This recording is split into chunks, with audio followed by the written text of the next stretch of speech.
నీ లోభితనం వల్ల ఎదుటివారిని బాధ కలిగిస్తే వారిలో ఉన్న భగవంతుణ్ణి నీవు బాధ పెట్టిన వాడివి అవుతావు. ఆశకు హద్దే లేదు. తృష్ణ పెరుగుతూ ఉంటుందే కానీ తగ్గదు. అలాగే ద్వేషం ఎవరి పట్ల ఉండకూడదు. అందరి పట్ల ప్రేమ కలిగి ఉండాలి. ఎవరైనా బాధలో ఉంటే ఎంతో కొంత సహాయం చేయాలి. దానివల్ల ఆనందం కలుగుతుంది. పారిజాత వృక్షానికి ద్వేషం అనే వేరుపురుగు వస్తే ఆ వృక్షం పాడైపోతుంది. అలాగే ఇక్కడ ద్వేషం అనేది శరీర ఆరోగ్యం పాడవుతుంది.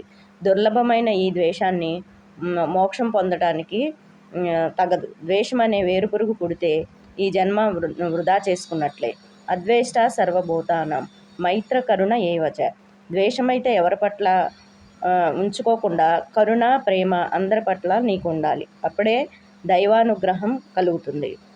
కోపం అటువంటిది